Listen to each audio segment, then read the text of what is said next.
अस्सलाम वालेकुम students, natural philosophy पर सीरीज P10 के लेक्चर नंबर 9 में एक बार फिर से आप सबका खुशामदीद। आज आपके लिए एक ऐसी चीज़ लेकर आया जो बहुत ज़्यादा इंटरेस्टिंग होने वाली है, और वो क्या है कि किस तरह से फिजिक्स के न्यूमेरिकल्स को सॉल्व किया जाए। भाई बहुत सारे बच्चों को इशू होता है कि सर फिजिक्स का न्यूमेरिकल किस तरह से सॉल्व किया जाए, बहुत ज़्यादा मुश्किल होती है। कब उस वक्त मुश्किल होती है जब टीचर क्लास में समझा रहे हैं, कॉन्सेप्ट क्लियर है, इट्स ओके, टीचर ने न्यूमेरिकल सॉल्व करना सिखाया, वहाँ पर समझ आ गया। लेकिन घर जाते हैं और उसके बाद जब उसकी प्रैक्टिस करते हैं या कुछ दूसरे न्यूमेरिकल जो होमवर्क आपको मिलते हैं वो आपसे सॉल्व नहीं हो पाते। तो इसकी क्या वजह है और उसको किस तरह से दूर किया जाए कि आपको फिजिक्स के न्यूमेरिकल सॉल्व करना आसान हो जाए।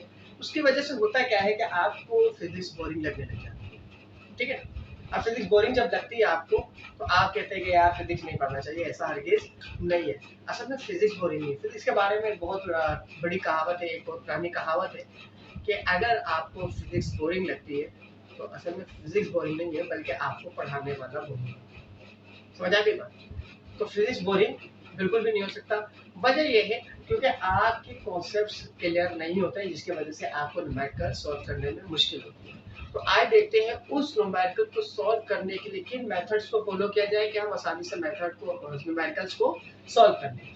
पहले सीखेंगे हम कि किस तरह से न्यूमेरिकल को सॉल्व किया जाता है, और उसके बाद इस चैप्टर से रिलेटेड चंद एक न्यूमेरिकल देखेंगे जिसमें हम कोशिश करेंगे हम तमाम चैप्टर्स की जो चीज़ें हमने इसमें डिस्कस की है चैप्टर 1 में जनरल वेब प्रॉपर्टीज के अंदर, उन न्यूमेरिकल्स में उन तमाम टॉपिक्स को क्या कर लिया जाए, कवर कर दिया जाए। बात आगे समझ में तो चले आए, देखते हैं भाई किस तरह से इसको क्या किया जाए, सॉल्व करने के लिए सीखा जाए। ऐसा हरगिज नहीं होता कि आपको हर चीज़ें बिल्कुल जो है आसानी से आ जाती है, हमें भी मुश्किल होती है सॉल्व करने में न्यूमेरिकल। ठीक है, और ऐसा भी होता है कि अभी हमसे कुछ मुश्किलात होती है, कभी कभार हमसे भी न्यूमेरिकल सॉल्व नहीं हो रहे होते, तो हम भी क्या करते हैं भाई, हम भी इसी पैटर्न को फॉलो करते हैं। मैं भी इसी पैटर्न को फॉलो करता हूँ कि किस तरह से मैं किसी न्यूमेरिकल को सॉल्व कर सकता हूँ। तो आइए देखते हैं। सबसे पहली चीज, अगर आपको कोई भी टॉपिक आपने पढ़ा है और उसके अंदर फॉर्मूला मौजूद है तो उसके फॉर्मूले को आप क्या कर ले, याद कर ले। सबसे पहली चीज फॉर्मूला क्या कर ले, याद कर ले। उसके बाद फॉर्मूला याद करने के बाद देखिए उस फॉर्मूले में कौन कौन सी क्वांटिटीज मौजूद है और उन क्वांटिटीज का क्या इसमें इंपॉर्टेंस है, किसी भी उस टॉपिक के अंदर उनके क्या कॉन्सेप्ट्स हैं। अब मिसाल के तौर पर अगर मैं बात करूं F equals to M A, तो F इक्वल्स टू एम में F क्या है, फोर्स है, मास क्या है, M क्या है, मास है, A क्या है, एक्सेलरेशन है। ठीक है, इसी तरह अगर बात की जाए इक्वेशन ऑफ मोशन की, you I T plus half A T square, उसमें यू क्या है, इनिशियल वेलोसिटी के जो है वो ऑब्जेक्ट किस इनिशियल वेलोसिटी से मूव कर रहा है, टाइम क्या है, तो एक्सेलरेशन क्या है, डिस्टेंस क्या है। तो ये सारी चीजें हमें क्या करने की जरूरत होती है। अगर हम फॉर्मूला याद कर ले तो ये सारी चीजें हमें पता होनी चाहिए। पहले फॉर्मूला याद कर लें और उसके बाद देखें कि उसमें जो फिजिकल क्वांटिटीज मौजूद है उनका क्या काम है उस फॉर्मूले के अंदर, और उसके बाद आ जाए कहाँ पर आप, कॉन्सेप्ट। ठीक है, कॉन्सेप्ट को आप अच्छे से समझ ले। पहले समझ लिया कॉन्सेप्ट को, सारी चीजें क्लियर हो गई, तो जाहिर है एक दफा में सारी चीजें क्लियर नहीं होती, मसला नहीं है, कॉन्सेप्ट को अच्छे से पढ़े। कॉन्सेप्ट के बाद अब कहाँ पर आएंगे आप, सॉल्व एग्जांपल्स पर। अब सॉल्व एग्जांपल्स में आपने कौन से एग्जांपल्स करने हैं, सबसे पहले आप करेंगे जो सबसे इजी एग्जांपल्स होंगे वो। उसे सॉल्व करने का तरीका क्या, वो तो ऑलरेडी बुक में सॉल्व होता है, मतलब बुक के अंदर जो सॉल्व एग्जांपल्स होते हैं ना, मैं उसकी बात कर रहा हूँ। ठीक है, तो उसे सॉल्व करने का क्या तरीका, आपने क्वेश्चन पढ़ा, ठीक है, क्वेश्चन को पढ़ा, बाकी जहाँ सॉल्यूशन है वहाँ हाथ रख दिया, कोई भी कॉपी रख दी, और उसके बाद उस क्वेश्चन को पढ़ने के बाद, उस न्यूमेरिकल को पढ़ने के बाद उसमें जो चीज़ें रिक्वायर्ड है, जो चीज़ें उसमें गिवन है, वो सारों को क्या किया, इंफॉर्मेट किया, सबको एक जगह किया, और फिर देखा कि क्या चीज़ें उस क्वेश्चन में पूछी जा रही है, और उसको सॉल्व करना आपने स्टार्ट कर दिया। लेकिन क्या वो जो सॉल्व एग्जाम्पल है उसमें जो सॉल्यूशन है उसका, उसे आपने नहीं देखा, कोशिश करना है कि खुद से करें उसे। ठीक है, अब आपने स्टार्ट किया आपने और वर्किंग करने शुरू की, जब आपको सॉल्व करते हुए थोड़ी सी डिफिकल्टीज आ रही, मतलब आप कहीं पर जो है ना वो चीज़ों को गेन नहीं कर पा रहे कि यहाँ पर इसका सोल्यूशन कैसे होगा, तो कोशिश करें पहले 2 से 3 दफा कि उसे खुद से सॉल्व करें। ठीक है, लेकिन अगर फिर भी नहीं होता, अब क्या करें, आप उसके सोल्यूशन को देखें, और सिर्फ सोल्यूशन को नहीं देखें कि इसके बाद प्लस है, इसके बाद मल्टीप्लाई है, इसके बाद डिवाइड है और करके आपने आंसर ले लिया, नहीं। उस सॉल्यूशन को देखें, सॉल्यूशन के बाद उस स्टेप को देखें जहां पर आपको डिफिकल्टीज है, जहां पर आपको परेशानी है। उस स्टेप को देखने के बाद अब आप कहाँ जाएंगे, कॉन्सेप्ट। कहाँ जाएंगे, कॉन्सेप्ट पर। यही वजह है क्यों, क्योंकि आपको जो डिफिकल्टीज आई है यही वजह है कि आपके कॉन्सेप्ट क्लियर नहीं था। अब आप उसे क्या करें, वहां पर स्टॉप करें और दोबारा से जाए कॉन्सेप्ट के ऊपर, उस चीज को दोबारा से अच्छे से पढ़ें। पढ़ने के बाद दोबारा आए कहाँ पर, अगेन इजी एग्जांपल पर, और उसे सॉल्व कर लें। आपका इजी एग्जांपल सॉल्व हो गया, ठीक है ना। अब कहाँ आएंगे आप, उसके जो मोस्ट डिफिकल्ट एग्जांपल्स है, जो मोस्ट डिफिकल्ट सॉल्व एग्जांपल है, सैंपल्स हैं, उनको आप क्या करेंगे, आप सॉल्व करेंगे। तो जाहिर है अगर वो सॉल्व हो जाते हैं तो इट्स ओके, फिर तो इसका मतलब आपको कॉन्सेप्ट पर जाने की दोबारा जरूरत ही नहीं है। लेकिन अगर आपको वहां पर भी डिफिकल्टीज आती है तो अब आप क्या करोगे, दोबारा से इसका मतलब ये है कि आपको फिर से आपके कॉन्सेप्ट में कुछ इश्यूज मौजूद हैं। आप दोबारा से कहाँ जाएंगे, कॉन्सेप्ट के ऊपर, और दोबारा से कॉन्सेप्ट को पढ़ेंगे। कॉन्सेप्ट जब पढ़ लेंगे आप, तो फिर अब आप देखेंगे कि आपको किस स्टेप में डिफिकल्टीज है, उस स्टेप को देखिए, उस पर कॉन्सेप्ट का रिलेशन निकालेंगे, यहाँ पर क्या कॉन्सेप्ट यूज किया गया, उसके बाद आप दोबारा से उसे सॉल्व करेंगे। जब आप उसे दोबारा से सॉल्व करेंगे और कॉन्सेप्ट को पढ़ने के बाद, तो आपके पास क्या होगा, ये मोस्ट जो डिफिकल्ट एग्जांपल्स है आपके पास, ये भी सॉल्व हो गए। तो सॉल्व इजी एग्जांपल भी सॉल्व हो गया, मोस्ट डिफिकल्ट एग्जांपल भी सॉल्व हो गया। लेकिन ये तो सॉल्यूशन ऑलरेडी बुक में मौजूद था। अब जो बुक की एक्सरसाइजेज है उसको किस तरह सॉल्व किया जाए, तो अब बिल्कुल वही पैटर्न हमें फिर से यूज करना है कि सबसे इजी एग्जांपल, जो शुरू के सबसे इजी एक्सरसाइज, जो शुरू के एक्सरसाइजेज होते हैं आमतौर से बुक के अंदर, बुक के बैक साइड पर जो आपको गिवन होते हैं प्रैक्टिस के लिए, वो उसमें जो स्टार्ट वाले होते हैं, शुरू के 4, 8, 5, 10, वो क्या होते हैं, इजी होते हैं। उनको आपने क्या करना है, एडॉप्ट करना है और उसके ऊपर वर्किंग स्टार्ट करना है। अब आप क्या करेंगे भाई, इजी एक्सरसाइजेस के ऊपर वर्क करना शुरू करेंगे। अब जब इजी एक्सरसाइजेस के ऊपर वर्क करना शुरू करें तो पहले क्वेश्चन को अच्छे से पढ़ें। उस क्वेश्चन में पूछा क्या गया है, उस क्वेश्चन में बताया क्या गया है, उसमें क्या क्या चीजें गिवन है, किन किन कॉन्सेप्ट्स की उसके अंदर बात हुई। क्वेश्चंस का आंसर क्वेश्चन के अंदर ही मौजूद होता है, हमेशा याद रखिएगा। जो भी आंसर आपसे पूछा जा रहा है वो क्वेश्चन में मौजूद होता है, ठीक है। तो अब उस आंसर को निकालने के लिए लाजमी है कि आप उस क्वेश्चन को क्या करें, बिल्कुल अच्छे से पढ़ें। अच्छे से पढ़ने के बाद उसमें जो जो चीजें रिक्वायर्ड है उसका डेटा अलग बना लिया, जो जो चीजें ऑलरेडी गिवन है उसका डेटा अलग बना लिया, और उसके बाद उसके सॉल्यूशन स्टार्ट कर दिया। अब सॉल्यूशन करते हुए फिर से आप क्या हुआ कि अब आपको नहीं समझ में आ रहा है कि यहाँ पर कौन सा फॉर्मूला लगाना है या कौन सा कॉन्सेप्ट यूज करना है। इसका मतलब आपका कॉन्सेप्ट अब भी कंप्लीट नहीं हुआ, क्लियर नहीं हुआ। तो आप कहाँ जाएंगे, दोबारा से कॉन्सेप्ट के ऊपर, और फिर वहां देखेंगे कि आपको जिस पॉइंट पर डिफिकल्टीज आ रही है, जिस पॉइंट पर इश्यू आ रहा है, वहां पर कौन सा कॉन्सेप्ट यूज हुआ और कौन से कॉन्सेप्ट आपको क्लियर नहीं है। क्योंकि जहां पर आपको कॉन्सेप्ट क्लियर नहीं होगा वहीं पर आप क्या कर रहे होंगे, आपको न्यूमेरिकल में डिफिकल्टीज आ रही है। अब आपने दोबारा से कॉन्सेप्ट को देखा और कहाँ आ गए, फिर से इजी एक्सरसाइजेस पर, और वो भी क्या हो गया, सॉल्व हो गया। अब जब ये सॉल्व होना शुरू हो गया ना, तो आपकी मोटिवेशन बढ़ेगी। ऐसा होता है ना भाई, एक सिंपल सी बात की जाए, अगर मैथ्स की, मैथ्स कब तक अच्छा लगता है, जब तक उसका सॉल्यूशन होता चला जाए, जब तक आप उसे सॉल्व करते चले जाए। लेकिन जहां आपसे सॉल्व होना खत्म हो जाता है, मतलब आपसे सॉल्व नहीं हो पा रहा होता, वहां पर वो बोरिंग लगने लग जाता है। बिल्कुल इसी तरह फिजिक्स में भी, कि उस वक्त तक जब तक आपको समझ आ रहा है तब तक आपके लिए वो बहुत ज्यादा अच्छा और इंटरेस्टिंग कोर्स है। लेकिन जैसे ही अब वहां पर आपको कॉन्सेप्ट क्लियर नहीं हो रहे, वो आपको बोरिंग लगने लग जाता है। समझ आ गई बात। अब अगर बोरिंग लग रहा है तो इसका हरगिज ये मतलब नहीं है कि फिजिक्स बोरिंग है। जैसे कि पहले स्टार्ट में कहा, क्या है कि समझाने वाला और पढ़ाने वाला बोरिंग है। समझ आ गई बात। इजी एक्सरसाइज भी आपने क्या कर लिया, सॉल्व कर लिया। अब कहाँ आएंगे आप, मोस्ट डिफिकल्ट पर। मॉडरेट पर नहीं जाना, कहाँ पर जाना है, मोस्ट डिफिकल्ट पे। जब मोस्ट डिफिकल्ट पे जाएंगे तो यकीन भाई इजी के ऊपर डायरेक्ट आपने सर आपने कहा था मॉडरेट पे नहीं जाना, मोस्ट डिफिकल्ट पे जाना। इसका मतलब ये है कि अब आपको चैलेंज, अब आप इस काबिल हो गए कि चैलेंज एक्सेप्ट कर सके। ये easy exercise, most difficult exercise और इजी एक्सरसाइजेस करने के लिए आपने 3 दफा अपने कॉन्सेप्ट को क्या किया है, रिव्यू किया। अब आप चैलेंज एक्सेप्ट करने के क्या हो गए, काबिल हो गए। भाई इतना कर लिया ना, हाँ मैं करूंगा। डायरेक्ट क्या करें भाई, अटैक करें। क्या करें, अटैक।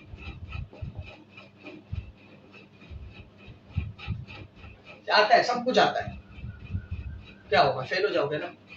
मान लिया ये तीनों से पार्ट तुमने कर लिए, तीनों टाइप कर लिए, मोस्ट डिफिकल्ट में आके क्या होगा, दोबारा से भर दे, फेल हुआ ना, इससे ज्यादा क्या होगा। समझे भाई, तो फेल हो गया ना, फेल हो गए, क्या हो गया, कोई मसला नहीं है। फेलियर सबसे बड़ी मोटिवेशन है। आप फेल कब होते हैं, फेलियर के बारे में एक बहुत ही ज़बरदस्त इंग्लिश कोट है, if you don't fail you don't even try. अगर आप फेल नहीं होते, इसका मतलब क्या है कि आपने ट्राई ही नहीं किया। आप फेल कब हो रहे हैं, जब आपने ट्राई किया, एटलीस्ट ट्राई तो किया, कोशिश तो की। कम से कम उन लोगों से तो बेहतर है कि जिन्होंने कोशिश नहीं की। समझ आ रही है बात? और जब आप फेल होंगे ना तो आप क्या होगा आपके साथ, आप गिल्टी फील करेंगे यार फेल हो गया होगा। मतलब उस वक्त आपकी जो फाइटिंग होगी वो खुद अपने आप से होगी। याद रख ले बेटा कि इंसान ज़िंदगी में वो इंसान नहीं जीतता जो दूसरों से जीत रहा है। सक्सेस उसको नहीं मिलती, सक्सेसफुल वो नहीं है जो दूसरों से जीत रहा है, बल्कि सक्सेसफुल वो है, जीतता वो है जो अपने आप को हराता है। अपने आप को हराने का क्या मतलब है? आप अपने फेलियर को हरा रहे हैं। आप अपने आप को कब हराएंगे? जब आप क्या होंगे? फेल होंगे। और जब फेल होंगे तो आप अपने आप से फाइट करेंगे। याद रखें, इंसान उतना ज़्यादा कुर्म उस वक्त नहीं होता जब वो दूसरे को हरा रहा होता है, बल्कि उस वक्त ज़्यादा कुर्म हो रहा होता है जब वो खुद को हरा रहा होता है। यानी अपने फेलियर को, जो इस स्टेप पर वो फेल हुआ है, उस स्टेप को क्या करता है? दोबारा से उसके अबव जाता है, अपने फेलियर को ख़त्म करता है। तो किससे लड़ता है वो? अपने फेलियर को ख़त्म करने के लिए अपने आप से लड़ता है। और यहाँ पर उस इंसान की वैल्यू बढ़ती है। याद रखिए, कभी भी अपनी वैल्यू के ऊपर क्या ना करें, कॉम्प्रोमाइज़ नहीं करें। फ़ौरन से ये कर लिया, ऐसे एग्जांपल्स हो गए, अपने दोस्तों को फ़ोन कर दिया, भाई पूछ लिया उनसे कि कौन से न्यूमेरिकल नहीं हो रहा, उनसे भी कौन से नहीं हो रहे, भाई डिफ़िकल्ट वाले ही नहीं हो रहे होंगे ना, निकालो उसको, डिफ़िकल्ट वाले क्वेश्चंस बनाऊंगा मैं, बनाओ उसको। और जब बना लोगे और जाकर उन अपने फ्रेंड्स को बताओगे जिनसे वो नहीं बना, तो क्या होगा? आपके फ्रेंड आपसे इंस्पायर होंगे या नहीं होंगे? यार इसने कैसे कर लिया ये, क्यों आप कैसे क्यों कर सके? क्योंकि आपने क्या किया? एफर्ट किया। अगर वो लोग आपकी तारीफ करेंगे तो वो किस लिए करेंगे? क्योंकि आप फेल हुए। जब आप फेल हुए तो आपके अंदर क्या हुआ? एक फायर बर्न हुआ कि नहीं भाई फेल हुआ है ना, करेंगे दोबारा। बेटा हारता हमेशा याद रखना वो है जो फेल होने के बाद दोबारा कोशिश ना करे। मेरा एक दोस्त हमेशा एक बात कहता है कि इंसान हारता वहाँ पर है, या यूँ कह लें कि वो इंसान वहाँ पीछे हट जाता है, स्टॉप हो जाता है कि जहाँ पर वो अगला कदम उठाए और उसकी कामयाबी हो। इसका मतलब जहाँ पर आप स्टेप बैक हो रहे हैं, असल में जो आपकी सक्सेस है, आपकी जो मंजिल है, वो उसका अगला स्टेप है। आप अगला स्टेप उठाएंगे और आपको सक्सेस मिल जाएगी। तो याद रखें, कभी भी नेवर गिव अप, कभी भी हार मना माने, क्योंकि आपको नहीं पता कि कौन सा वाला अगला स्टेप आपकी कामयाबी है। समझ आ गई बात? तो अब आप कहाँ आएंगे भाई? मोस्ट डिफिकल्ट एक्सरसाइज पर। जब जाहिर है मोस्ट डिफिकल्ट एक्सरसाइज पर आएंगे तो फिर तो डिफिकल्टीज आएंगी। फिर कहाँ जाओगे? दोबारा से कॉन्सेप्ट पे। आपने अब 4 दफ़ा कॉन्सेप्ट का रिव्यू ले लिया। कितनी दफ़ा? 4 दफ़ा। जब 4 दफ़ा आपने कॉन्सेप्ट का रिव्यू ले लिया ना, तो मतलब कॉन्सेप्ट ऐसा हुआ कि घोला और पी गए।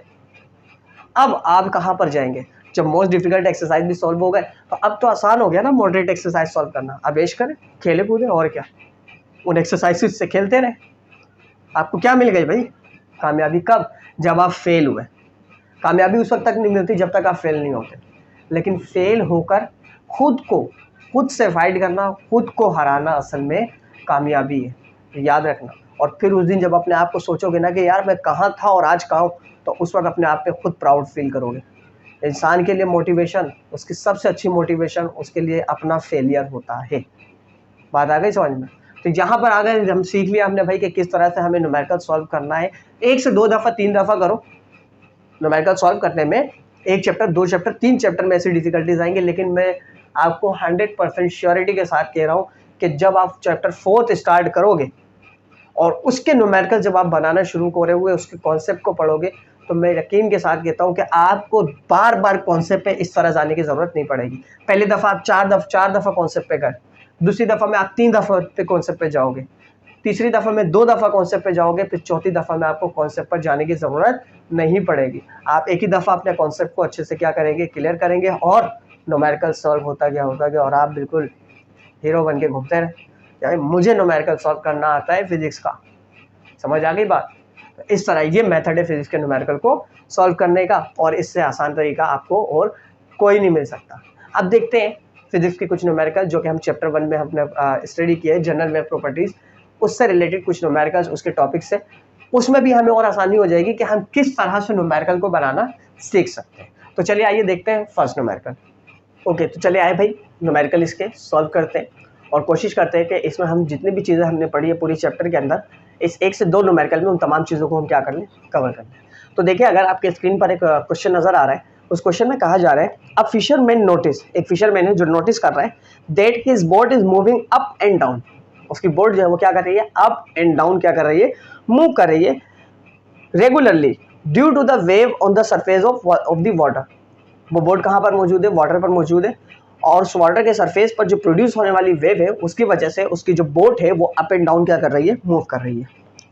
इट टेक 4 सेकेंड, कितना टाइम ले रहा है ये, 4 सेकेंड ले रहा है for the boat to travel from the highest to the lowest point. Boat highest point पर है, वहां हाईएस्ट पॉइंट से लोवेस्ट पॉइंट पर आने में ऐसे जो टाइम लग रहा है वो कितना लग रहा है बेटा, 4 सेकेंड लग रहा है। Okay, a total distance of 3 metre, उस हाईएस्ट पॉइंट से लेकर लोवेस्ट पॉइंट तक का जो डिस्टेंस है हाईएस्ट टू लोवेस्ट पॉइंट का वो कितना है, 3 मीटर है। ओके, द फिशरमैन सीज, वो फिशरमैन देखता है the wave crest are spaced 8 metre apart.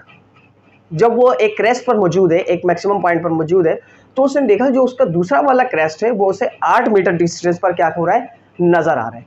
एक क्रेस्ट से लेकर दूसरे क्रेस्ट तक जो है उसे जो डिस्टेंस नजर आ रहा है वो 8 मीटर की डिस्टेंस पर नजर आ रहा है। आगे कंटिन्यू कर रहे हैं, उसमें कोई अब कुछ चीज़ें हमसे पूछ रहे हैं कि ये इन्फॉर्मेशन हमें दे दी गई इस क्वेश्चन में, अब पूछ रहे हैं कि क्या क्या चीज़ें आप हमें बताएं। क्या बताने के लिए कहा है, व्हाट इज द पीरियड, वो बोट का टाइम पीरियड क्या होगा जब वो बोट वाइब्रेट कर रहा होगा, अप एंड डाउन मूव कर रहा होगा, तो उसका टाइम पीरियड क्या होगा, उसकी फ्रीक्वेंसी क्या होगी, उसका एम्पलीट्यूड क्या होगा, उसका वेवलेंथ क्या होगा, और how fast are the wave is moving, और वो वेव जो वाटर के ऊपर वेव प्रोड्यूस हो रही है वो कितनी तेजी से मूव कर रही होगी। बात आ गई समझ में। अब देखिए न्यूमेरिकल को सॉल्व करने के लिए सबसे इंपॉर्टेंट क्या है कि क्वेश्चंस को अच्छे से पढ़ें। जैसा मैंने अभी बताया आपको कि आपका आंसर आपके क्वेश्चन में ही मौजूद होता है, बस आपको उसे फाइंड करने की जरूरत है। ओके, क्वेश्चन को अच्छे से पढ़ लिया, अब क्या करें, उसमें से इंफॉर्मेशन एक जगह करें। क्या चीज़ें आपको बता दी गई हैं और क्या चीज़ें आपसे पूछी जा रही है, वो तमाम इंफॉर्मेशन को एक जगह जमा कर ले, जिसको हम डेटा बोलते हैं। तो चले आए भाई एक जगह इसको जमा करने की कोशिश करते हैं। तो सबसे पहली चीज़ हमें क्या क्या चीज़ें बता दी गई हैं, जो बताई गई है वो गिवन कह देता हूं मैं, ठीक है, और जो पूछा जा रहा है उसे मैं रिक्वायर्ड कह देता हूं। ओके, अच्छा, दूसरी चीज़ सबसे पहले हमेशा याद रखिए, फिजिक्स के न्यूमेरिकल सॉल्व करने में बहुत आसानी हो जाएगी। कब, जब आप क्वेश्चन को पढ़ें और उसे फील करें और इमेजिन करें कि हो क्या रहा है। इमेजिन कैसे करेंगे, आप जब इमेजिन करेंगे तो उसका डायग्राम बनाना शुरू कर दे, उसकी फिगर बनाना शुरू कर दे। ठीक है, तो चले आए बनाते हैं भाई। बताओ जरा, हमने वेव जब बनाया था तो कैसे बनाया था, वेव कुछ इस तरह से था। ओके, वेव कुछ इस तरह से था। क्वेश्चन में कहा गया बोट है एक, उस वाटर वेव के ऊपर क्या है, एक बोट है। ओके, जो अप एंड डाउन मूव कर रहा है। अप कहाँ होगा, यहाँ पर होगा, और डाउन कहाँ होगा, यहाँ पर होगा। तो मैंने इसे बना लिया बोट को कि ये उसकी अप पोजीशन है और ये उसकी डाउन पोजीशन है। ठीक है, अप एंड डाउन मूव कर रहा है, फिर यहाँ पर हो जाएगा कहीं, है ना, फिर कहीं यहाँ पर हो जाएगा, ऐसे ही ना भाई। तो याद रखिए, जो भी क्वेश्चन में दिया है उसे इमेजिन करें और उसे ड्रॉ करने की कोशिश करें। तो ये लो ड्रॉ कर दी। ठीक, अब क्या क्या चीजें बताई गई हैं, ये उसका हाईएस्ट पॉइंट होगा और ये क्या होगा, लोएस्ट पॉइंट होगा ऑब्वियसली, क्योंकि अगर ये एक्सिस में ड्रॉ कर दिया जाए तो ये एक्स एक्सिस अगर मैं कह दूं और ये वाई एक्सिस, तो ये पॉजिटिव वाई और ये नेगेटिव वाई कह देता हूँ। तो ये इसका हाईएस्ट पॉइंट होगा और ये लोवेस्ट पॉइंट होगा। ठीक है ना। अब हाईएस्ट पॉइंट से लोवेस्ट पॉइंट पर आने में जो उसे टाइम लग रहा है, अप एंड डाउन मूव कर रहा है, कहाँ है, up and down, not down to up. ठीक है, ऐसा नहीं है कि अप एंड डाउन आया और फिर डाउन से अप गया। ठीक है, उन्होंने सिर्फ कहा है अप एंड डाउन मूव कर रहे हैं, यानी ऊपर से कहाँ आ रहा है, नीचे की तरफ। तो उसे टाइम लग रहा है कितना, 4 सेकेंड। कितना लग रहा है बेटा, 4 सेकेंड टाइम लग रहा है। कब, जब वो अप से डाउन हुआ, ऊपर से कहाँ की तरफ आया, नीचे की तरफ। ये क्वेश्चन में बता दिया गया। ठीक है, दूसरी चीज उसने बताई कि जो हाईएस्ट पॉइंट है, हाईएस्ट पॉइंट से लेकर लोवेस्ट पॉइंट तक का जो डिस्टेंस है टोटल, वो कितना है, 3 मीटर है। यानी कि ये हाईएस्ट पॉइंट होगा, ये कोई हाईएस्ट पॉइंट होगा इसका, और ये लोवेस्ट पॉइंट होगा, है ना। तो लोवेस्ट पॉइंट को अगर देखूं मैं इस तरह से ड्रॉ कर दूं, तो हाईएस्ट पॉइंट से लेकर यहां से यहां तक का जो डिस्टेंस है वो कितना है, 3 मीटर है। कितना है, 3 मीटर है। तो मैं यहां लिख लेता हूं H to L, highest to lowest point कितना है डिस्टेंस बेटा, 3 मीटर है। ओके, बात करें। अच्छा, अब वो कह रहे हैं कि जब उसने देखा, जब वो हाईएस्ट पॉइंट पर है, क्रेस्ट पर है, तो उसने देखा जो दूसरा वाला क्रेस्ट है, दूसरा वाला क्रेस्ट जब वो यहाँ पर था, तो दूसरा वाला क्रेस्ट जो है वो कितने डिस्टेंस पर मौजूद है, 8 मीटर के डिस्टेंस पर। यानी कि उसने बताया कि कुछ यहां से लेकर यहां तक का जो डिस्टेंस होगा वो कितना होगा, 8 मीटर है। वो कितना है, 8 मीटर। जब वो एक क्रस्ट पर है, एक हाईएस्ट पॉइंट पर है, तो उससे दूसरा वाला जो हाईएस्ट पॉइंट है वो दिख रहा है कितने मीटर के फासले पर, 8 मीटर के फासले पर। तो अब बताएं मुझे जरा, एक हाईएस्ट पॉइंट से लेकर दूसरे हाईएस्ट पॉइंट तक का जो डिस्टेंस है वो क्या कहलाता है, हॉरिजॉन्टल डिस्टेंस। एक हाईएस्ट पॉइंट से लेकर दूसरे हाईएस्ट पॉइंट तक का क्या कहलाता है बेटा, वेवलेंथ कहलाता है। उसका हॉरिजॉन्टल डिस्टेंस क्या कहलाता है, वेवलेंथ। अगर नहीं याद है तो जाइए और वेवलेंथ की डेफिनेशन को पढ़िए, उसमें लिखा होगा it is the horizontal distance between two crest. क्या टू क्रेस्ट कह लें या टू ट्रफ कह लें या एक क्रेस्ट और एक ट्रफ कह लें, बात एक ही है, ठीक है ना। तो यहाँ से देखें, और एक साइकिल कंप्लीट होता है ना असल में, तो ये अगर देखा जाए तो ये हाफ साइकिल है, और इस पार्ट को और इस पार्ट को मिलाया जाए तो ये दोनों पार्ट मिलके, ये दोनों पार्ट एक हाफ साइकिल बनाएंगे और ये एक हाफ साइकिल, तो टोटल कितना हो जाएगा, 1 साइकिल 360 हो जाएगा। तो एक 360 डिग्री का जो हॉरिजॉन्टल डिस्टेंस होता है वो क्या कहलाता है, वेवलेंथ कहलाता है। तो वेवलेंथ भी हमें बता दिया गया भाई कितना है, 8 मीटर है। वेवलेंथ कितना है, लैम्डा क्या है, लैम्डा 8 मीटर। क्लियर, जो इन्फॉर्मेशन हमें बताई गई थी वो तो हमने लिख लिया। अब हमसे पूछ क्या क्या रहा है, उन्होंने पूछा बताओ इसका टाइम पीरियड, यानी कि कैपिटल टी बताओ। ये टाइम तो गिवन है लेकिन कैपिटल टी ये टाइम गिवन है, अप एंड डाउन मोशन के। टाइम पीरियड बताओ कि एक ऑसिलेशन कितने टाइम में कवर करेगा, ये रहा टाइम पीरियड। उसकी फ्रीक्वेंसी भी बतानी है, ओके ये रहा फ्रीक्वेंसी, फ्रीक्वेंसी को लिख दिया। और क्या पूछ रहे थे, इसका एम्पलीट्यूड, तो मैं लिख देता हूँ AP एम्पलीट्यूड के लिए, ठीक है ओके। क्या बताना है दूसरा, उसकी वेवलेंथ को बताना है, उसका वेवलेंथ क्या होगा, ठीक। और उसकी वेलोसिटी हमें क्या करनी है, बतानी है कि वो वेव कितने स्पीड से मूव कर रहा होगा। बात के लिए यहाँ तक क्या और कोई इन्फॉर्मेशन गिवन है, नहीं, सारी इन्फॉर्मेशन जो थी वो हमने निकाल लिया। क्लियर, अब आइए देखते हैं इसे सॉल्व करते हैं। टाइम पीरियड का निकालते हैं, टाइम पीरियड कैसे निकलेगा। अच्छा यहाँ पर देखिए टाइम 4 सेकंड गिवन है, कहाँ से कहाँ तक, अप एंड डाउन जब आएगा, यानी हाईएस्ट पॉइंट से लोवेस्ट पॉइंट पर आएगा तो क्या करेगा, 4 सेकंड रहेगा। लेकिन क्या एक ऑसिलेशन कंप्लीट हो गया, नहीं। एक ऑसिलेशन कब वो कंप्लीट होगा, जब ये हाईएस्ट पॉइंट से लोवेस्ट पॉइंट पर आएगा और लोवेस्ट से दोबारा कहाँ जाएगा, हाईएस्ट पॉइंट पर। इसको आसानी से समझने के लिए अगर याद हो आपको पेंडुलम, मैं एक पेंडुलम की एग्जांपल ले लेता हूँ, ठीक है। ये रहा भाई पेंडुलम का ये पॉइंट A है, ये पॉइंट B है और ये मेन पोजीशन है, इक्विलिब्रियम पोजीशन है। पेंडुलम को मैंने यहाँ से रिलीज किया, पेंडुलम यहाँ पर आया, क्या ये 1 ऑसिलेशन कंप्लीट हो गया था, याद करो। सिंपल पेंडुलम के केस में नहीं, बल्कि वो A से B पर आया था और B से वापस कहाँ गया था, A पर गया था। तो एक ऑसिलेशन, एक वाइब्रेशन का क्या हुआ था, कंप्लीट हुआ था। तो बिल्कुल ऐसा ही होगा। क्या मैं अगर इसके हाईएस्ट, जितने भी हाईएस्ट पॉइंट है उन सबको A कह दूं, ये भी A है और ये भी है, और जितने लोवेस्ट पॉइंट है उन सबको क्या कह दूं, B कह दूं, ठीक है। तो हाईएस्ट से कहाँ आया, लोवेस्ट पर, यानी A से कहाँ आया, B पर, तो ऑसिलेशन कंप्लीट हो गया, नहीं, बल्कि क्या होगा, B से दोबारा कहाँ जाएगा, A पर। तब जाकर क्या होगा, एक ऑसिलेशन कंप्लीट होगा। और टाइम पीरियड की डेफिनेशन भी क्या है, the time required to complete 1 oscillation. एक ऑसिलेशन कंप्लीट करने के लिए जो टाइम रिक्वायर्ड होता है उसको क्या कहते हैं, टाइम पीरियड कहते हैं। तो यहाँ पर जो टाइम 4 सेकंड गिवन है वो कहाँ से कहाँ तक आने के लिए है, A से B तक आने के लिए है। लेकिन ऑसिलेशन कब कंप्लीट होगा, जब ये दोबारा B से कहाँ की तरफ जाएगा, A की तरफ। तो देखो डबल हो गया ना, पहले यहाँ से यहाँ आया 4 सेकंड में, फिर यहाँ से यहाँ जाने में भी कितना लगेगा, 4 सेकंड ही लगेगा। तो आपके पास जो एक ऑसिलेशन कंप्लीट करने के लिए टाइम होगा वो क्या हो जाएगा, 4 और 4 8 हो जाएंगे, 2 × 4। तो टाइम पीरियड कितना आ जाएगा आपके पास, 8 सेकंड आ जाएगा। यानी एक ऑसिलेशन कंप्लीट करने में A से B पर आएगा और B से दोबारा A पर जाएगा। A से B पर आने में 4 सेकंड लग रहे थे, तो B से A पर जाने में भी कितना लगेगा, 4 सेकंड। तो टोटल A से B और B से A जाने में टोटल कितना टाइम लगेगा, 8 सेकंड लगेगा। बात आ गई समझ में। तो टाइम पीरियड क्या निकल कर आ जाएगा उसका, 8 सेकंड। ओके, अब अगर टाइम पीरियड निकल जाए तो फ्रीक्वेंसी निकाल सकते हो। फ्रीक्वेंसी का क्या फॉर्मूला होता है, F = 1/T। तो F = 1/T की जगह में क्या रख दूं, 1/8, राइट। तो क्या आ जाएगा आपके पास 1/8 में 0.125 समथिंग, इस तरह से आ जाएगा। देख लेते हैं 1/8.128, इसकी फ्रीक्वेंसी कितनी आ गई बेटा आपके पास? फ्रीक्वेंसी आ गई 0.125 हर्ट्ज। क्लियर? ओके, अब फ्रीक्वेंसी निकाल लिया, एम्पलीट्यूड निकालते हैं। एम्पलीट्यूड की डेफिनेशन क्या होती है? सबसे पहली चीज हाईएस्ट पॉइंट, मैक्सिमम डिस्प्लेसमेंट, या यूं कह लो maximum height from its mean position, mean axis.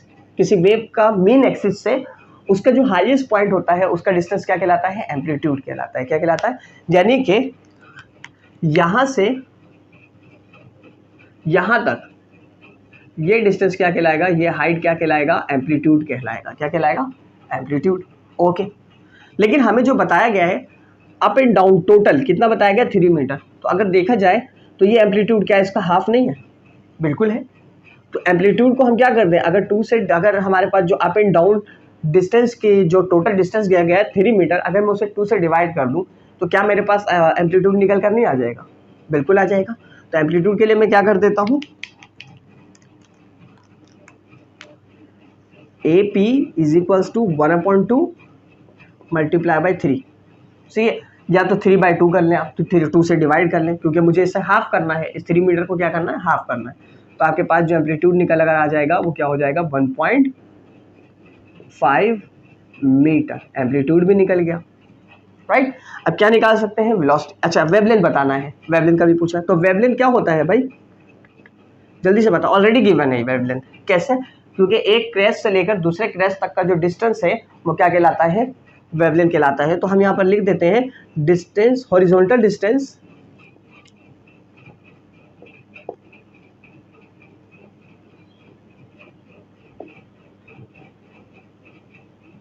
From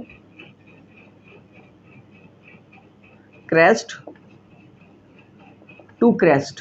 एक क्रेस्ट से लेकर दूसरे क्रेस्ट तक का जो डिस्टेंस कहता है वो क्या होता है? वेवलेंथ होता है। और हमें क्वेश्चन में बता दिया गया है ऑलरेडी कि एक क्रेस्ट, जब वो बोर्ड हाईएस्ट पॉइंट यानी एक क्रेस्ट पर था तो उसको जो अगला वाला क्रेस्ट था वो कितने मीटर डिस्टेंस पर नजर आ रहा था? 8 मीटर पर। तो वेवलेंथ क्या हो जाएगी हमारे पास? अकॉर्डिंग टू क्वेश्चन वेवलेंथ हो जाएगा 8 मीटर। क्लियर? ओके, फाइनल चीज क्या रह गई? वेलोसिटी। तो चले आए भाई, वेलोसिटी भी कैलकुलेट कर लेते हैं। वेलोसिटी का फॉर्मूला पता है?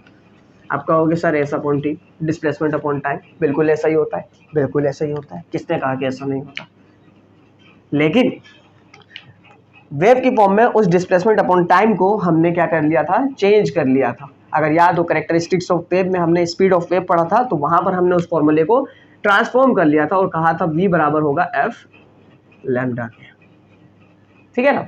तो v निकाल लेते हैं भाई। f पता है 0.125 मल्टीप्लाई वेवलेंथ कितना है? 8 है। क्या आ जाएगा आंसर? जल्दी से बता दो। तो भाई क्या आ जाएगा? उसकी वेलोसिटी क्या हो जाएगी? 1 मीटर पर सेकेंड। बात आ गई समझ में? क्लियर है यहाँ तक? तो ये हमने देख लिया भाई, वेव में जितनी चीज़ें हमने उसकी कैरेक्टरिस्टिक्स में पढ़ी थी, टाइम पीरियड पढ़ा था, फ्रीक्वेंसी पढ़ी थी, वेव स्पीड पढ़ा था, उसका एम्पलीट्यूड पढ़ा था, उसकी वेवलेंथ पढ़ी थी, तमाम की तमाम चीज़ें हमने क्या कर ली भाई? कैलकुलेट कर ली। बात आ गई समझ में? तो ये वेव का टॉपिक हमने यहाँ पर कवर कर लिया, सारी चीज़ें हमने निकाल ली, सीख लिया कैसे निकालते हैं किसी भी क्वेश्चन के में जो इन्फॉर्मेशन गिवन है वहाँ से इन्फॉर्मेशन लेते हैं और किस तरह से उसे कैलकुलेट करते हैं। अब हमारे पास इस चैप्टर में जो दूसरा पार्ट था मोशन का, सिंपल हार्मोनिक मोशन।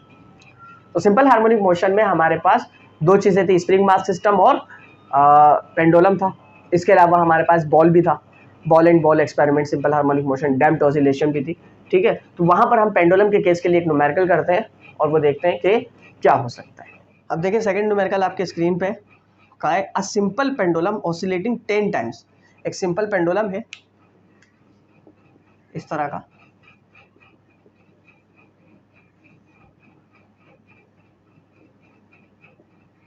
और वो ऑसिलेट कर रहा है, यानी कि यहाँ से यहाँ आ रहा है और फिर यहाँ से यहाँ जा रहा है। कितनी दफ़ा? 10 दफ़ा। कितने सेकंड में जा रहा है? 20 सेकंड में। कितने सेकंड में? 20 सेकेंड लगा रहा है। पूछ क्या रहे हैं, what will be the time period, तो बताओ इसका टाइम पीरियड क्या होगा, इसकी फ्रीक्वेंसी क्या होगी, और इस पेंडुलम की लेंथ क्या होगी, यानी जो पेंडुलम है इसकी लेंथ हमारे पास क्या होगी, यानी कि हमें ये बताना है यहाँ पर इसकी लेंथ क्या होगी। तो चले आए, सबसे पहले हम बना लेते हैं भाई गिवन क्या क्या चीज़ें गिवन है। नंबर ऑफ ऑसिलेशन गिवन है, बता दिए गए 10 टाइम ऑसिलेट कर रहा है, कितना है 10 टाइम्स, ठीक है ना। इसी तरह कितने सेकंड में कर रहा है, टी भी बता दिया गया, टाइम बताया गया, टाइम पीरियड नहीं, कितना टाइम ले रहा है 20 सेकेंड्स ले रहा है। अब हमें बताना क्या क्या है, उसकी फ्रीक्वेंसी बतानी है, तो इसमें लिख देता हूं मैं इसे रिक्वायर्ड में, क्या फ्रीक्वेंसी बतानी है, उसका टाइम पीरियड बताना है, और उस पेंडुलम की लेंथ बतानी है, ठीक है। तो आइए सॉल्व करते हैं भाई इसको, देखते हैं कि क्या क्या चीज़ें हमें सॉल्व हो सकती है। सॉल्यूशन, तो ये तरीका है भाई, देख लो न्यूमेरिकल को सॉल्व करने का कि क्या क्या चीज़ें और किस किस तरह से उसके अंदर से इंफॉर्मेशन निकाली जा सकती है। फ्रीक्वेंसी का फॉर्मूला क्या होता है, अभी पहले न्यूमेरिकल सॉल्व किया, number of oscillation divided by time, तो number of oscillation 10 divided by time 20 equals to 0.5 hertz, यानी उसकी जो फ्रीक्वेंसी है वो कितनी आ गई भाई 0.5 हर्ट्ज आ गई। अब अगर इसका टाइम पीरियड निकाला जाए तो टाइम पीरियड बराबर होता है 1/f के, तो 1 divided by 0.5 equals to 2 second आ जाएगा, तो इसका टाइम पीरियड क्या आ गया भाई 2 सेकेंड आ गया। अब क्या किया जा सकता है, इसकी लेंथ निकाली जा सकती है, तो लेंथ निकालते हैं। लेंथ के लिए हमें पता होना चाहिए कि टाइम पीरियड का फॉर्मूला, लेंथ का फॉर्मूला क्या होता है, तो हमने एक जनरल फॉर्मूला पढ़ा है, t is equals to 2π/L/g। हमें क्या कैलकुलेट करना है भाई, टाइम लेंथ कैलकुलेट करना है, तो लेंथ को हमें सबसे पहले क्या करने की जरूरत है भाई, सेपरेट करने की जरूरत है। तो पहले बल्कि वैल्यूज पुट कर लेते हैं, तो टाइम कितना है हमारे पास 2 सेकेंड है, इज इक्वल्स टू 2 और पाई, यहाँ पर क्या हो रहा है इसके साथ मल्टीप्लाई, तो इस तरफ आकर क्या हो जाएगा डिवाइड, 2 पाई क्या बच गया सिर्फ L/g। अच्छा ये 2 से ये 2 कैंसिल हो गया, तो क्या बचा 1/पाई इज इक्वल्स टू √L/g, ठीक है। अब मुझे यहाँ से L निकालना है, L तो रूट में है, तो रूट को ख़त्म करने के लिए क्या करते हैं, स्क्वायरिंग करते हैं दोनों साइड्स पर, स्क्वायरिंग ऑन बोथ साइड्स, तो ये बन जाएगा 1/पाई का whole square is equals to L/g, और g यहाँ पर डिवाइड है तो इस तरफ आकर क्या हो जाएगा मल्टीप्लाई, में से एक स्टेप डायरेक्ट कर रहा हूँ, तो यह हो जाएगा g is equals to length of the pendulum. Values को पुट कर लेते हैं, 1/3.142 का होल स्क्वायर मल्टीप्लाई 9.8, तो इसका जो आपके पास लेंथ निकल कर आ जाएगा 0.99 मीटर, यानी कि तकरीबन 99 सेंटीमीटर इसकी आपके पास क्या आ जाएगी, लेंथ आ जाएगी। बात आ गई समझ में। तो ये था आपके पास चैप्टर नंबर 1 से रिलेटेड न्यूमेरिकल, और किस तरह से न्यूमेरिकल को सॉल्व करते हैं, क्वेश्चन से किस तरह से इंफॉर्मेशन निकालते हैं, किस तरह से हम उसको सॉल्व करते हैं, प्रॉपर तरीका आपने देख लिया। तो यहाँ तक के लिए इतना ही, मिलते हैं अब नेक्स्ट लेक्चर में, नेक्स्ट चैप्टर नंबर 2 साउंड के साथ। तब तक के लिए थैंक यू।